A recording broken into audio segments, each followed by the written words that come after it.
করে সে ঈশ্বরচন্দ্র বিদ্যাসাগর হইতে পারে? জোরে কর নাউজুবিল্লাহ। না না, সরস্বতীর কোনো ক্ষমতা নাই, সরস্বতী আমার কিছুই দিতে পারে না, যা দেয় আমার আল্লাহ। কথা বল। ছাগল দিয়ে হাল চাষ হয় না, কথাটা আমরা অনেকেই শুনেছি, কিন্তু বর্তমান সময়ে ছাগল দিয়েও হাল চাষ করা সম্ভব বঙ্গভূমিতে। অর্থাৎ বঙ্গভূমিতে শিক্ষিত মূর্খের হার এতটা বৃদ্ধি পেয়েছে যে এখানে যে কোনো ব্যক্তি খুবই স্বল্প পুঁজিতে যে ব্যবসাটা করে স্বাবলম্বী হতে পারে সেটা হলো ধর্ম ব্যবসা।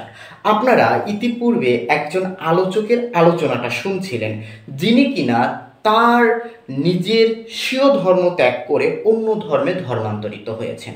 এবার কে কোন ধর্ম পালন করবে বা ত্যাগ করবে সেটা সম্পূর্ণ তার ব্যক্তিগত বিষয়, কিন্তু একটা ধর্ম পালন করে অন্য ধর্ম নিয়ে সমালোচনা করাটা কখনোই প্রশংসার দাবি রাখে না। এবার প্রশংসার দাবি যেমন রাখে না, ঠিক তদ্রূপভাবে যদি সত্য কথা বলে তবে সেটা মেনে নেওয়া চলে, যদিও বা সেটা সমালোচনা হয়। কিন্তু মিথ্যা কথা বললে সেটাকে কখনো সমালোচনা বলা যায় না, সেটাকে বলা যায় মূর্খতাপূর্ণ আলোচনা। তো এই মূর্খ ব্যক্তি যে সকল মূর্খতাপূর্ণ কথাবার্তা ইতিপূর্বে সোশ্যাল মিডিয়াতে রিপ্রেজেন্ট করেছে, আমরা বৈদিক টিভি কর্তৃপক্ষ ক্রমশ তার এই ভণ্ডামিগুলোকে আপনাদের সামনে তুলে ধরব। শুনুন ওনার আলোচনার প্রথম পর্যায়ে যে কথাগুলো উনি বলেছিলেন, সেখানে উনি সুস্পষ্টভাবে বলছেন যে সরস্বতী ওনাকে কিছুই দিতে পারে না, যা দিচ্ছে সেটা ওনার স্রষ্টা ওনাকে দিচ্ছে। এখন আমি যদি ভাই আপনাকে বলি আপনার স্রষ্টাকে তো কোনোদিন আমি ডাকি নাই, তাহলে আমি যা কিছু পাচ্ছি সেটা আমার স্রষ্টা আমাকে দিচ্ছে, আপনার স্রষ্টার কোনো অস্তিত্ব নাই, তার কোনো ক্ষমতা নাই, কথাটা কতটা মূর্খতাপূর্ণ আশা করি আপনি আমার এই কথা দ্বারা বুঝতে পেরেছেন। চলুন তার পরবর্তী আলোচনাটাকে আমরা দেখি। সরস্বতীর পূজা করলেন, কি প্রণাম করলেন, কি মন্ত্র পাঠ করছেন, আপনি যদি একটু ভালো করে বিবেকটা লাগাইয়া, বিবেকটা খাটাইয়া, আপনি যদি মগজটাকে একটু খাটাইয়া আপনি মন্ত্রটার ব্যাখ্যাটা জানতেন, জীবনে পূজা করতেন না।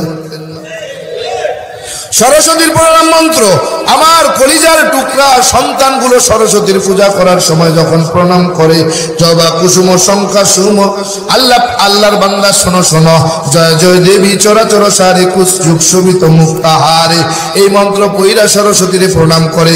এই প্রণাম মন্ত্রের অর্থ কি বলে জানো না কি?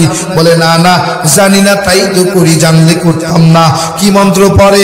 বলে জয় জয় দেবী চরাচর সারে, ও দেবী আপনার জয়ধ্বনি এই বিশ্ব ব্রহ্মাণ্ডে, কোথায় কোথায় এই বিশ্ব ব্রহ্মাণ্ডে আপনার জয়ধ্বনি।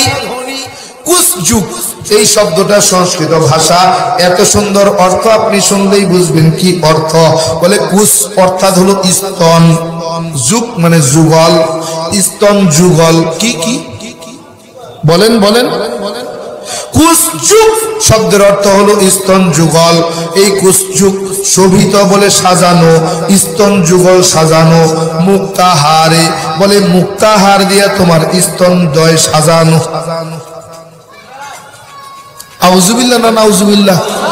সরস্বতী আদি পরা প্রকৃতি, যিনি পরমাত্মা, পরম পিতা, পরব্রহ্ম, নির্গুণ নির্বিশেষ ঈশ্বরের বিদ্যা শক্তির প্রকাশ। সনাতন ধর্ম অবলম্বীরা ঈশ্বরের প্রতিটি রূপকে নানা নামে এবং নানা রূপে ঋষিগণ কল্পনা করেছেন এবং সেভাবে শাস্ত্রসমূহের মাধ্যমে রিপ্রেজেন্ট করেছেন, এবং ভক্তরা তার স্বীয় ভক্তি অনুসারে সেই সকল দেবদেবতার উপাসনা করে থাকে। ঠিক তদ্রূপভাবে দেবী সরস্বতী হলেন সনাতন ধর্মের পরম পিতা, পরমাত্মার যে বিদ্যাশক্তির প্রকাশ তিনি। সরস্বতী আলাদা কোনো ব্যক্তিত্ব নন, তিনি পরমেশ্বরেরই শক্তির প্রকাশ মাত্র। এবার এই আলোচক তার আলোচনায় বলছেন সরস্বতীর প্রণাম মন্ত্র, যদিও বা সেটা সে বলার পূর্বে ওম জবা কুসুম শঙ্কাশ্বং অর্থাৎ তিনি সূর্যের প্রণাম মন্ত্র বলে ফেলেছেন। আসলে কোনটা সূর্যের প্রণাম মন্ত্র, কোনটা সরস্বতীর প্রণাম মন্ত্র, এই ন্যূনতম জ্ঞান ওনার মধ্যে নেই।